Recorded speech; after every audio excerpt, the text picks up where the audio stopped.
당시에 아덴은 그리스 시대에 가장 귀하게 여기는 지혜의 고장인 철학의 토론장으로 유명했음에도 그곳은 어느 지역보다도 우상숭배가 만연하는 인간 지혜의 어리석음을 보이는 안타까움을 우리는 지난 시간에 역시 보았습니다. 그때 아덴에는 적어도 3만이 넘는 신이라고 이름 붙여진 우상들이 있었다고 전합니다. 그것마저 모자라서 알지 못하는 신에게라는 그런 제단까지 있었음을 역시 지난 시간에 읽었습니다.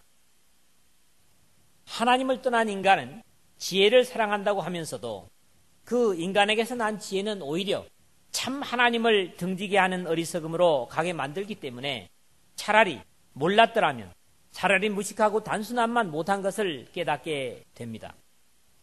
본문에 아덴 사람들이 이와 같은 사실을 실제적으로 보이고 있는 것을 오늘도 다루게 됩니다.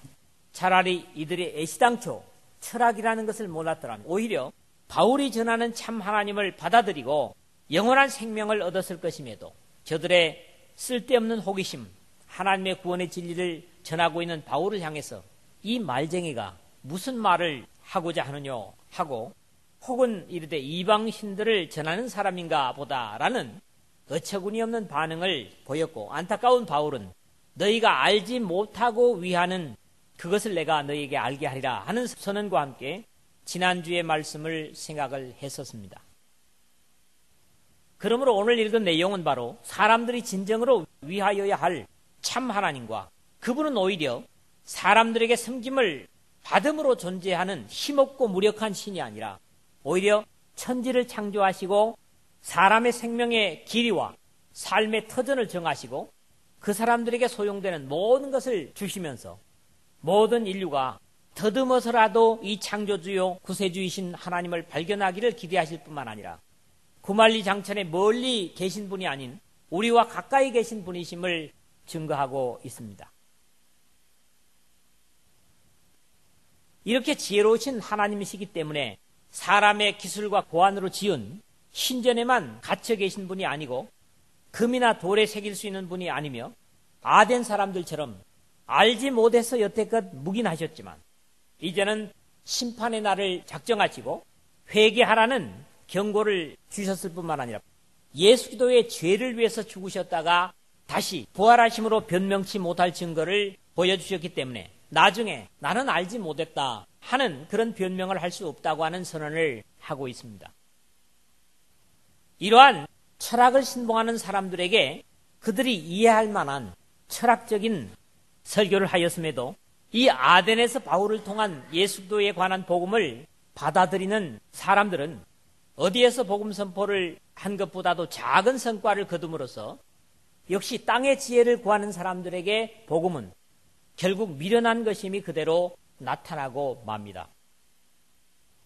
무엇보다도 본문 속에서 저희의 연대를 정하시며 거주의 경계를 한하셨다는 말씀은 우리 인생의 길이와 거처가 하나님께서 정해주신 것임을 믿고 허용된 각자의 인생의 시간과 여건 속에서 최선을 다하는 인생이 되어야 함을 경고하십니다. 이러한 조건은 당연히 공의의 하나님 앞에 결산할 때가 있을 것이고 우리는 게으름과 믿음의 부족됨을 핑계할 수 없을 것이므로 하나님의 자녀된 책임에 최선을 다해서 모두가 마지막에 충성된 백성으로 상받는 하나님의 칭찬 듣는 백성들로 남을 수 있기를 주님의 이름으로 부탁을 드립니다. 오늘 먼저 24절에서 27절의 말씀을 보겠는데요. 섬김이 필요 없고 생명과 호흡과 만물을 친히 주시는 분이 바로 하나님이심을 증거합니다. 지난주에 말씀의 말미에 바로 해답 같은 그런 내용이 되겠습니다. 당시 1세기를 전후해서 두 가지의 거대한 조형물들이 건축되었는데 그것은 로마 각국을 점령하면서 그 점령한 나라들에서 섬기던 신들을 위한 신전으로 아덴에도 거대한 신전들이 오늘 우리가 판단하기로는 불가사의한 규모로 지어졌는데 지금은 엄청나게 높은 둥근 돌기둥들만 남아있지만 이 아크로폴리스라고 하는 그 크기는 상상을 초월하는 것으로 대표적인 아크로폴리스의 중심이 바로 파르테논 만신전이라고 하는 것입니다. 만신전이라고 하는 이유는 온갖 신들을 다 거기다가 모셔놨다 그래서 만신전이라고 파르테논이라고 하는 이름을 가졌던 것이죠. 이 파르테논 신전은 기원전 BC 27년에 아그리빠가 세운 것으로 아크로폴리스 중심을 차지하는 거대한 건축물의 하나입니다. 다음으로 오늘의 원형 경기장을 초월하는 구조물들로 로마에 대항하는 많은 사람들의 마음을 다른 데로 끌기 위한 그런 거대한 경기장들입니다. 검투사들이나 사람들 간에 죽이는 그런 투쟁이라든가 전차 경기를 자주 열게 해서 피를 흘리는 승부의 싸움은 사람들을 흥분시키기에 충분한 것이었다고 합니다. 이런 내용들은 당시를 배경해서 만들어진 영화들 속에서 우리가 들어볼 수가 있죠. 코바디스라든가 또는 베너라든가 최근에 나온 글래디에이터, 검투서라고 하는 그런 것들이 다 1세기를 배경한 그런 영화들입니다. 이 부분에서 4가지 정도로 한번 생각을 하고자 하는데, 첫 번째로는 사람들의 만든 건물 속이나 신상에만 존재하는 것은 하나님일 수 없다고 바울은 증거합니다. 바울 사도가 우주와 그 가운데 있는 만유를 지으신 신께서는 천지의 주제시니 손으로 지은 전에 계시지 아니하시고 24절에 선언하면서는 아무래도 그들이 아덴의 자긍심이라고 여겼던 인간의 거대한 건축물인 아크로폴리스를 가리키면서 증거했을 것으로 짐작이 됩니다. 사람들은 보이는 모습이 웅장해야 그 안에 신이 거할 수 있다고 생각을 합니다. 그러나 이 세상을 창조하신 하나님은 결코 이러한 화려하고 위용 있는 건물에 갇히실 수 없으신 분이십니다. 그렇기 때문에 솔로몬은 찬란한 성전을 지어두고 하나님께 기도하고 고백하기를, 하나님이 참으로 땅에 거하시리까 하늘과 하늘들의 하늘이라도 주님을 용납지 못하겠거든 하물며 내가 건축한 이 전이 오리까. 열왕기상 8장 27절에 그렇게 찬양을 하는 것을 봅니다. 결국 역사적으로 최고의 건축물을 지었지만 그 속에만 하나님을 모실 수 없다고 하는 그런 고백을 드리는 것이죠. 이러한 어디에나 충만해 계신 주님이시기 때문에 예배당에 들락거리는 것으로 신앙이 온전할 수 없는 것을 알아야 됩니다. 하나님은 어디에나 계시기 때문에 어디서나 하나님을 의식하고 살아야 하는 것이 참 하나님을 아는 그리스도인들의 삶입니다. 그게 일터가 됐든지 가정이 됐든지 역시 교회에서와 같이 하나님을 의식할 수 있는 사람일수록 하나님의 참된 백성이라고 그렇게 고백할 수가 있는 것이죠. 아버지를 속이고 형의 받을 복을 훔쳐받은 야곱이 두려워서 외삼촌 댁으로 도망하다가 들판에서 한 돌을 베게 하고 잠이 듭니다. 그런데 꿈에 하나님을 배웁고 일어나서 고백하기를, 여호와께서 과연 여기 계셨거늘 내가 알지 못하였도다. 창세기 28장 16절에 그렇게 고백을 합니다. 하나님이 계셨다는 사실을 자기는 몰랐다는 거죠. 왜? 광야에 있었기 때문에. 광야에는 하나님이 계시지 않으리라고 생각했는데 하나님을 만나고서야 아하, 이곳에도 하나님이 계셨구나, 그런 고백을 드립니다. 여러분 무엇보다도 예배를 드리면서 하나님이 이곳에 함께 하셨구나 하는 확신을 야곱과 같이 가질 수 있기를 바랍니다. 하나님은 건물 속에 갇혀 있거나 숨어 계신 분이 아니심을 아덴 사람들에게 바울은 선언을 하고 있는 것이고, 이런 신앙적인 원리는 우리 모두가 당연히 가져야 될 하나님에 대한 자세입니다. 두 번째로, 하나님은 사람들이 먹여줘야 살 수 있는 그런 미약한 존재가 아니라 오히려 사람들에게 모든 필요를 주시는 분이라고 소개를 합니다. 또 무엇이 부족한 것처럼 사람의 손으로 섬김을 받으시는 것이 아니니 이는 만민에게 생명과 호흡과 만물을 친히 주시는 자이심이라. 25절에 그랬죠.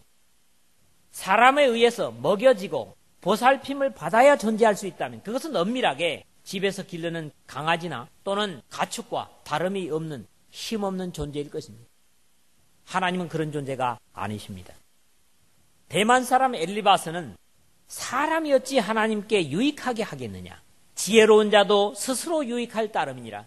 내가 의로운들 전능자에게 무슨 기쁨이 있겠으며 내 행위가 온전한들 그에게 무슨 이익이 있겠느냐.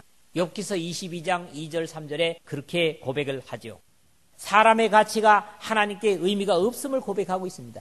우리가 죄로 인해서 썩어서 멸망해도 하나님께서는 아무 피해가 없습니다. 왜요? 하나님은 자신으로서 만족하고 완벽하신 분이시기 때문에, 그렇기 때문에 사실 우리의 완벽은 바로 우리 자신들을 위한 것임을 알아야 된다는 것이죠.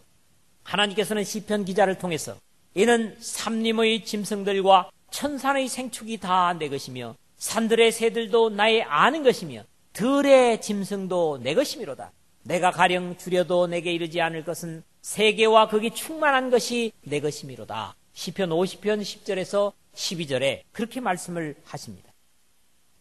모든 사람에게 생명과 호흡과 필요한 모든 것을 친히 주시는 생명의 공급자가 바로 하나님이십니다.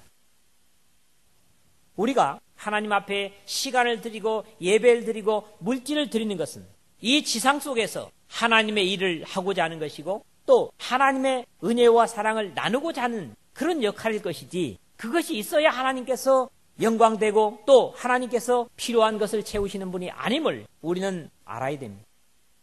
하나님은 내가 찬양하지 않아도 삼라만상에게 파도 소리를 통해서도 바람 소리를 통해서도 찬양을 받으시는 분이십니다. 그렇기 때문에 내가 찬양치 못하는 것이 비극인 것이죠.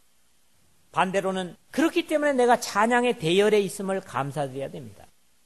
세 번째로, 하나님은 사람들과 존재하는 모든 것을 있게도 하고 없게도 하시는 존재의 이유가 되시는 분이십니다. 인류의 모든 족속을 한 혈통으로 만드사 온 땅에 거하게 하시고 저희의 연대를 정하시며 거주의 경계를 하나셨으니 26절에 그렇게 말씀합니다. 모세는 고백하기를 주께서 저희를 홍수처럼 쓸어가시나이다. 저희는 잠깐 자는 것 같이 아침에 돋는 풀 같으니이다 라고 시편 90편 5절에서 고백합니다. 하나님께서 쓸어가시면 한순간에 일순간에 수천 명이 생명을 잃을 수도 있습니다. 그런데 그럼에도 불구하고 우리가 생명을 호흡하면서 존재한다는 사실 자체가 감사의 이유가 된다고 하는 고백입니다. 아담이라는 한 혈통으로 인류를 시작하신 하나님은 우리 인생의 삶의 기간을 정하시고 거치하는 경계도 한정하셨기 때문에 우리가 창조주 하나님의 생명 안에 있음을 감사하고 다른 사람들보다 좋은 환경에 있다면 감사할 이유가 되는 거죠. 네 번째로는 그 하나님은 아주 먼 곳에 계신 분이 아니라 가장 가까이 계신 분이라는 겁니다. 이런 사람으로 하나님을 혹 더듬어 찾아 발견케 하려 하심이로되 그는 우리 각 사람에게서 멀리 떠나 계시지 아니하도다 그랬어요. 여러분, 하나님을 가까이 느끼는 것, 그것이 어쩌면 복 있는 사람이죠. 마치 엄마가 자신이 낳은 어린아이에게 자신의 채취를 느끼게 하는 것처럼 하나님은 앞에서 보았던 대로 온 우주에 충만해 계신 분이기 때문에 주문이나 외면 나타나는 아라진의 마법의 램프에 나오는 램프의 요정 지니 같은 분이 아닙니다. 그런데 얼마나 많은 사람들이 그렇게 하나님을 의식하고 있느냐는 거지요. 하나님은 모든 사람들이 자신을 알고 느끼고 사랑하고 누리기를 원하십니다.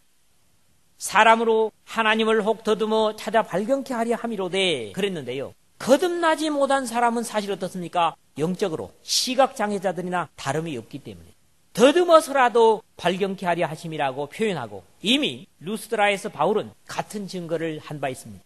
그러나 자기를 증거하지 아니하신 것이 아니니 곧 너희들에게 하늘로서 비를 내리시며 결실기를 주시는 선한 일을 하시고 음식과 기쁨으로 너희 마음에 만족해 하셨느니라. 이미 14장 17절에 증거를 한 바 있습니다. 그래서 사실은 인간이 되셔서 이 땅에 오셨고 모든 인류의 비극을 해결해 주시기 위해서 십자가에 죽기까지 사랑하신 것입니다. 그는 우리 각 사람에게서 멀리 떠나 계시지 아니하셨다. 27절 하반절에 했는데 예레미야를 통한 선언을 들읍시다. 나 여호와가 말하노라. 사람이 내게 보이지 아니하려고 누가 자기를 은밀한 곳에 숨길 수 있겠느냐. 나 여호와가 말하노라. 나는 천지에 충만하지 아니하냐. 예레미야 23장 24절에 그렇게 말씀을 하십니다. 그렇기 때문에 가까이 계신 그분께 기도할 수 있다는 사실이 감사요 기쁨입니다. 우리 하나님 여호와께서 우리가 그에게 기도할 때마다 우리에게 가까이 하심과 같이 그 신의 가까이 함을 얻은 나라가 어디 있느냐. 신명기 4장 7절에 모세는 그렇게 고백을 합니다. 같은 감사로 늘 가까이 계신 하나님을 의식하고 불러 기도하며 하나님과 교제하고 찬양하는 여러분 모두가 되시기를 주의 이름으로 부탁을 드립니다. 두 번째로는 28절에서 31절입니다. 자, 이러한 하나님은 자기를 선포하지 않으시기 전, 즉 알지 못하던 시대에는 허물지 않으셨다. 하나님을 알기 전까지는, 예수님을 알기 전까지는 허물지 않으셨습니다. 이 세상에 존재하는 모든 것은 사실 창조주에 의해서 살고 있습니다. 그런데 사람들이 어떻습니까? 나는 나대로 사는 거라고 이런 착각을 하고 있죠. 사실 모든 사람은 알든 모르든 미우나 고우나 선하든지 악하든지 하나님을 힘입어 살 수밖에 없습니다. 우리가 그를 힘입어 살며 기동하여 있느니라. 28절 상반절 그런 것처럼요. 주님께서 친히 말씀하시기를 이는 하나님이 그 해를 악인과 선인에게 비추게 하시며 비를 의로운 자와 불의한 자에게 내리우심이니라. 마태복음 5장 45절 하반절에 그랬거든요. 그럼에도 감사를 모르니 비극입니다. 비만 조금 안 와도 아우성을 치면서 늘 우리에게 피로를 주시는 그 하나님을 감사할 줄 모르는 인간이 비극이라는 거지요. 이렇게 하나님은 모든 사람이 자신을 알고 즐기며 살기를 원하시지만 범죄한 사람들은 하나님의 자리를 헛된 것들과 바꾸었습니다. 그럼에도 사람들은 하나님을 어렴풋이 느낄 뿐이었고, 특히 이 아덴의 시인들을 비롯해서 대개 시를 적는 사람들은 막연히 자연 속에 흔들리는 바람을 또는 꽃을 주제 삼아서 창조주를 막연히 노래하는 그런 19절의 불확실한 고백을 담아내고 있는 것을 듣습니다. 너희 시인 중에도 어떤 사람들의 말과 같이 우리가 그의 소생이라 하니 28절에 그랬거든요. 우리가 신의 소생이다. 모든 존재하는 것들의 이유가 되시는 창조들을 사람이 만든 어떤 우상이라고 생각하는 것만큼 어리석음은 없을 것입니다. 결국 자신을 만드신 분을 금이나 은이나 돌 또는 나무에 새기는 것은 자기 자신의 가치를 생명 없는 것들 이하로 격화시키는 어리석음입니다. 이와 같이 신의 소생이 되었은즉 신을 금이나 은이나 돌이나 사람의 기술과 고안으로 새긴 것들과 같이 여길 것이 아니니라. 29절에 그랬죠. 하나님을 하나님의 자리에서 쫓아내버리고 그 자리에 우상을 세우는 것은 하나님께 비극이기보다는 사실 자신들의 가치를 격화시키는 엄청난 어리석음이라는 겁니다. 왜냐하니까 하나님은 우리가 이름을 부르지 않아도, 영광과 찬양을 드리지 않아도 존귀와 위엄에 풍성하신 분이십니다. 하나님은 부인해버려도 살아계시고 이 우주를 친히 운행하시고 계시기 때문입니다. 그럼에도 불구하고 예수도 이전 시대에는 그러한 어리석음을 묵인하고 허물지 않으셨습니다. 알지 못하던 시대에는 하나님이 허물지 아니하셨거니와 30절 상반절 그랬는데, 이 말씀 역시 루스드라에서 증거한 바 있습니다. 하나님이 지나간 세대에는 모든 족속으로 자기의 길들을 다니게 묵인하셨으나 14장 16절이죠. 여기서 알지 못하던 시대와 대칭되는 것이 지나간 세대, 그 다음에 허물지 아니하셨거니와는 묵인하셨으나 라고 하는 말씀으로 대치가 됐죠.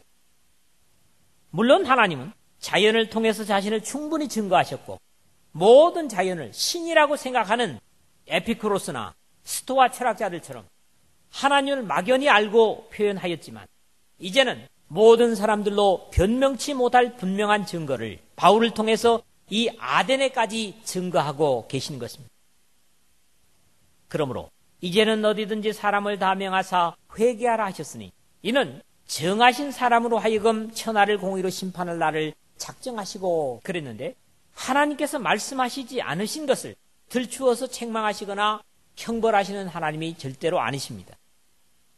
그래서 우리는 공의의 하나님이라고 그렇게 고백을 합니다. 이에 저를 죽은 자 가운데서 다시 살리신 것으로 모든 사람에게 믿을 만한 증거를 주셨음이니라. 이 선언이야말로 철학자들 앞에서 최고의 생명의 철학을 증거하는 복음의 핵심입니다. 바로 예수도를 소개하는 거죠. 사실 모든 인류가 변명할 수 없는 이유는 바로 예수도의 대속적인 죽음과 승리의 부활입니다.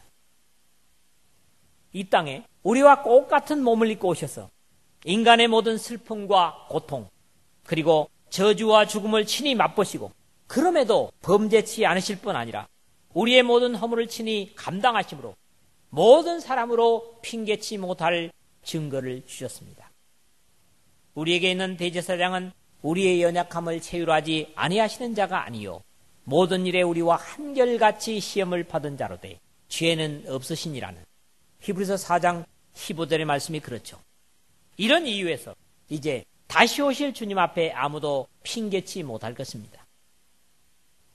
주님은 내가 와서 저에게 말하지 아니하였다면 죄가 없었으려니와 지금은 그 죄를 핑계할 수 없느니라.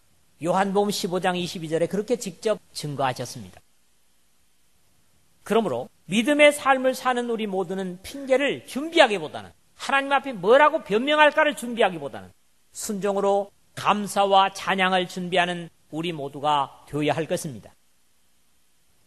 주님은 맡긴 것을 찾으시고 주신 것을 찾으시는 분이시기 때문에 천하를 공의로 심판할 날을 작정하시고 다시 오실 주님이십니다. 이러한 주님 앞에 칭찬과 존귀를 누릴 수 있는 순종의 사람으로 사시는 여러분 모두가 되시기를 주님의 복되신 이름으로 부탁을 드립니다. 세 번째, 32절에서 34절, 이 철학의 도시 아덴에서 바울이 복음을 증거했는데 거기에 나타난 결과를 간략하게 적고 있죠. 이 세 절 속에다가요. 바울은 모든 철학의 부류들이 자신들이 논리를 자랑하는 아덴의 철학자들 앞에서 그들의 논리를 사용하여 예수 그리스도의 생명에 관한 지식을 증거했습니다. 사실 바울에게 있어서 가장 귀한 지식은 뭡니까? 또한 모든 것을 해로 여김은 내 주 그리스도 예수님을 아는 지식이 가장 고상함을 인함이라. 내가 그를 위하여 모든 것을 잃어버리고 배설물로 여김은 그리스도를 얻고 그 안에서 발견되려 함이니 라고 바울 자신의 철학을 빌립보서 3장 8절에서 고백을 하고 있습니다. 여러분들이 아는 것 중에 가장 가치 있는 게 뭡니까?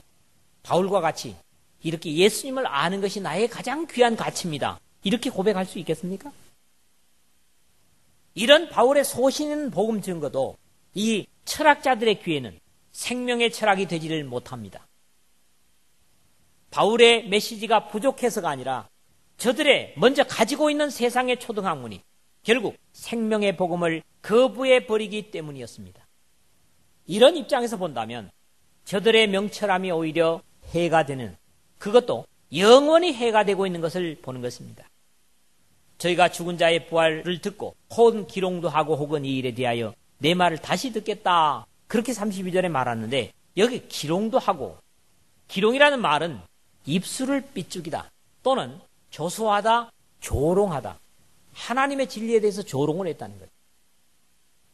자, 이 말씀이 같은 사도행전 2장 13절에 성령을 받고 하나님의 진리를 증거하는 사람들을 향해서 역시 같은 반응을 보이는데, 또 어떤 이들은 조롱하여 가로되 저희가 새술이 취하였다 하더라. 하나님의 진리를 증거하는데 술 취했다고 조롱을 하는 겁니다. 아덴 사람들이 같은 반응을 보였다는 거지요. 복음을 듣고 비웃고 조롱하는 사람들은 사실 저주받기로 정해진 사람들입니다. 좀 안 된 말씀이지만 영원한 삶의 방법을 비웃는 것은 분명 저주받은 인생임이 분명합니다. 결국 이에 바울이 저희 가운데서 떠나매 그랬는데, 생명을 가진 자가 사망 가운데서 더 이상 있을 이유가 없었습니다. 아무리 귀한 것을 주어도 귀한 줄 알지 못하는 영적인 천치들 앞에서, 백치들 앞에서 영혼의 증거자는 떠나올 수밖에 없었습니다. 그러나 여기에도 열매가 전혀 없는 것은 아니었습니다. 몇 사람이 그를 친하여 믿으니, 몇 사람이라 그랬어요. 수를 헤아릴 수 있는 사람, 몇 사람이 그를 친하여 믿으니 그중 아레오바고 관은 디오누시오와, 아레오바고 법정은 뭐라고 그랬어요? 앞에서 종교적 철학적 판단을 내는 재판정입니다. 그런데 여기서 바울이 예수 그리스도를 증거했다고. 그런데 이 아레오바고 관원이었던 디오누시오라고 하는 사람이 복음에 감동이 됐다고 하는 자체가 바울에게는 대단히 큰 의미를 준 것입니다. 다말이라고 하는 여자, 또 다른 사람들이 몇몇인지 모르지만은 바울의 편에 서서 그 복음의 진리를 환영하는 그런 모습을 보이고 있는 것이죠. 다른 데서 어떻습니까? 복음을 전하고 거기에 많은 사람들이 반응하고, 그리고 또 세례를 주고 이런 일들이 있었지만은 유독 아덴에서만은 그런 결과를 보지 못합니다. 안타까운 것이죠. 비록 그들을 향해 쏟은 바울의 애정에 비교될 수 없는 결과였지만 그래도 하나님은 그 가운데서도 바울로 하여금 절망치 않을 만큼의 결과를 주신 것이죠. 성령과 지혜의 사람 바울의 결과가 이랬다면 오늘날 세상의 지식이 하늘에 치솟는 정보와 시대에 복음을 전할 때 이런 같은 반응을 보이는 것에 대해서 더욱 낙심할 이유가 없음을 배우는 것입니다. 주신 것에 감사하고 무엇보다도 우리 자신들의 믿어짐에 대한 감사를 가지고 주님의 대속의 십자가와 부활을 지속적으로 증거하는 우리가 되어야 되겠습니다. 말씀을 맺습니다. 우주와 그 가운데 있는 만유를 지으신 창조주 하나님은 천지의 주인이시기 때문에 손으로 지은 건물에만 계시지 않으신다고 그랬습니다. 또 무엇이 부족해서 사람의 손으로 섬김을 받으시는 것이 아니라 만민에게 오히려 생명과 호흡과 모든 필요한 것을 친히 주시는 자심이라 그랬습니다. 우리는 하나님께 무엇을 드리는 것이 아니라 늘 하나님께 우리가 필요한 것들을 받고 있다고 하는 사실을 알아야 됩니다. 모든 인류를 아담의 혈통으로 만드셔서 온 땅에 거하게 하시고 저희의 인생의 길을 정하시며 나라들의 경계를 정하신 것은 사람들로 혹 더듬어서라도 하나님을 찾아 발견하려 하고 그분은 무엇보다도 각 사람에게서 멀리 떠나 계신 분이 아니라 가까이 계신 분이라고 하는 것을 말씀하십니다. 자, 모든 인류를 아담의 혈통으로 만들었지만은 결국 창세기 11장에서 그 아담의 혈통은 언어의 차이로 흩어지는 것을 봅니다. 그런데 어떻습니까? 다시 하나님은 이 한 혈통으로 인류를 묶으시기를 원하십니다. 그 혈통이 뭡니까? 바로 예수 기도의 피의 공로입니다. 이 예수 기도의 피의 혈통으로 온 인류를 통일하시고 하나님의 자녀로 회복하시는 것이 하나님의 뜻이라는 거지요. 우리는 그분을 힘입어 살고 움직이기 때문에 이와 같이 하나님의 자녀가 되었다면 하나님을 나무와 돌과 금과 은에 새겨서는 안 될 것입니다. 이것은 다른 세상에 존재하는 어떤 것들에 하나님의 가치와 같은 가치를 부여해서는 안 된다는 말씀입니다. 과거에 알지 못할 때는 허물지 아니하셨지만 이제는 회개하라 하셨을 뿐만 아니라 천하를 공의로 심판할 날을 작정하신 것은 예수 그리스도를 죽은 자 가운데서 다시 살리신 것으로 믿을 만한 증거를 주셨기 때문에 우리 모두가 변명치 못할 것입니다. 특히 하나님을 안다고 하는 우리들은 더욱 핑계치 못할 것입니다. 하나님은 살아계셔서 우리의 삶의 일거수일투족을 친히 보시고 계심을 의식하면서 막연한 우상 숭배자들과 같은 어리석음으로 우리 정해진 인생의 시간을 망치지 않도록 매 순간 하나님을 의식하고 느끼고 감사하고 찬양하며 에녹처럼 동행하며 살아서 하나님 앞에 미래도 영광된 약속을 누리는 이 말씀을 듣는 여러분 모두가 되시기를 주님의 복되신 이름으로 축복을 드립니다.